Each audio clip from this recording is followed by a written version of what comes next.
eyes over an infrared image of the ocean, they noticed a very striking pattern. All the points lay along the same strong ocean current. The Agulhas Current. These crosses that we plotted of all the accidents that occurred off the South African coast, they're all located in this red band, and this band signifies the Agulhas Current, which is a major current flowing down the South African coast. It originates in the Indian Ocean, so it's warmer water and therefore visible on this infrared image. The Agulhas Current is a huge ocean current of warm water streaming down from the north. On its own, it shouldn't cause freak waves, but scientists suspected that if the current heading one way were to meet wind and waves coming in the opposite direction, then perhaps this could be the source of all the trouble. Down here in the south is the area where all our waves and storms are generated, deep in the Southern Ocean. And they propagate in a northeasterly direction up like this. And this is the area then where the Agulhas Current coming from the northeast meet up with these wave and swell conditions coming from this area down here. So this is really the danger area in terms of these two significant phenomena.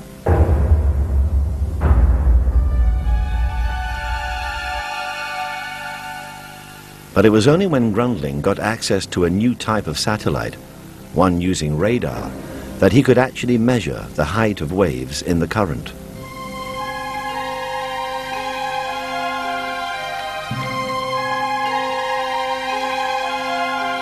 And it was just as Grundling had thought.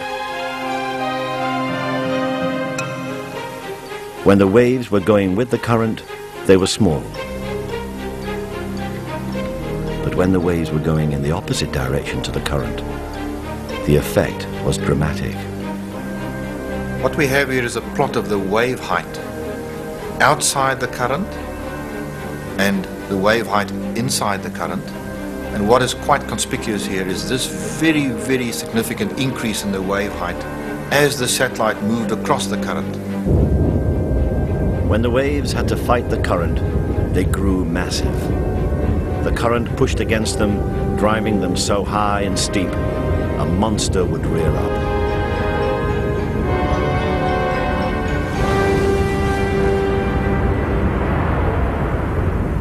Here, it seemed, was a simple explanation for the mythical freak. These things are not really what used to be called freak waves. They're not of a freakish nature, but they're quite common. They will occur every time that there are waves moving against the current. And that happens very, very often. This simple explanation was a godsend for the shipping industry. It meant the huge waves were easy to avoid. Just steer around the Agulhas Current. There was no need to spend huge sums redesigning the world's fleet.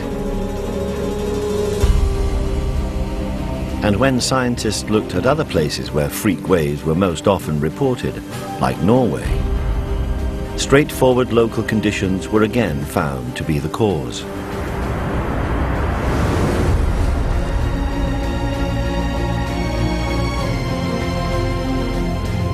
Ships were simply ordered to follow a different route and avoid the danger areas. There was now no need to question science's understanding of the sea. And it seemed that the freak wave mystery had been solved.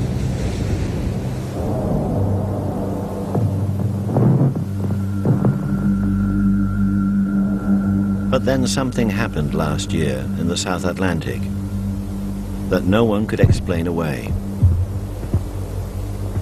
and which would shatter all the simple explanations. In February 2001, the Caledonian Star spent several weeks cruising around the Antarctic. On board were 105 British and American tourists enjoying the wonders of the Southern Ocean.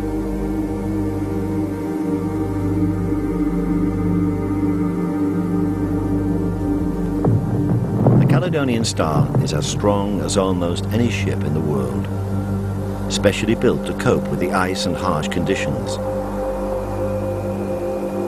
So when they received a bad weather report for the journey home, no one on board was worried. We had a weather forecast predicting gale force winds. It's a very common weather report. The ship is expected to face that sort of weather all the time. That didn't bother us at all.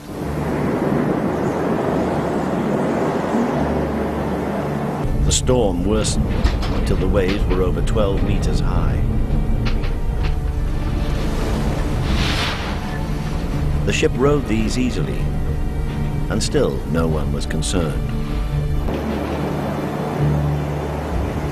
Until 5:30 p.m. on the 2nd of March, when the first officer saw something unexpected.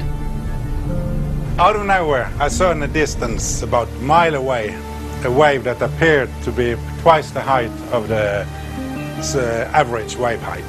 We estimate the height of the wave 30 meters, which is extremely high.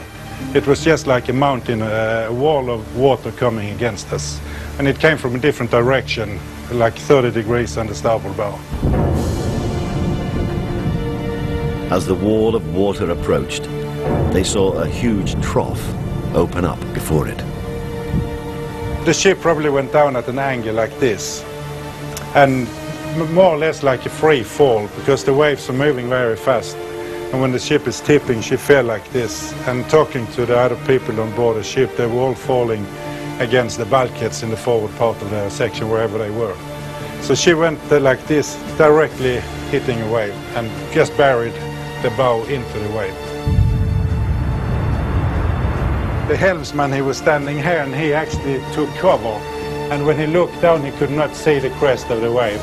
You had a wall of water ahead of you, and the ship was just running into that wall. The whole bridge was like an explosion. And I was washed like I was blown away by a water jet over to the other side. Me and the helmsman were lying on top of each other, underwater, fighting hooks and cushions and charts. And I had to swim, actually I had to swim and crawl to get back to the controls to be able to put the ship back on course.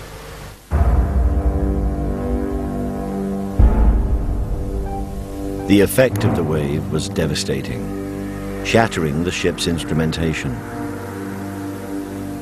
The ship was effectively blind.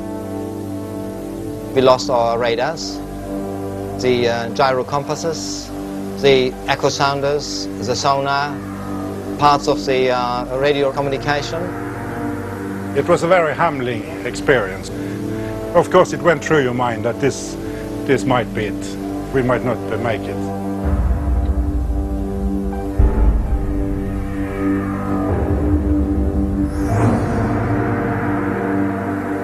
But the Caledonian Star was lucky. Her engines were still working. The crew boarded up the windows, and eventually the ship limped back to port. But another ship out at sea at that time was less fortunate.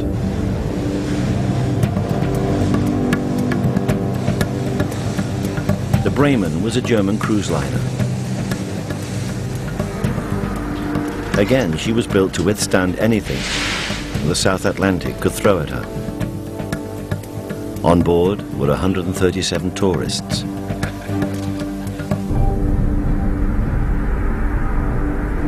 They too were hit by a giant 30-meter wave, which devastated the bridge.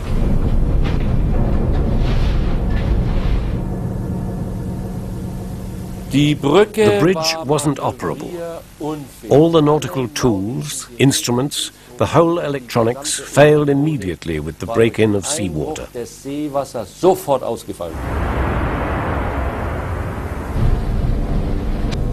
Everything, including radar equipment, weather faxes, ventilator, alarms, everything malfunctioned. All the instruments short-circuited, the steering gear failed completely. The ship was in distress, not maneuverable.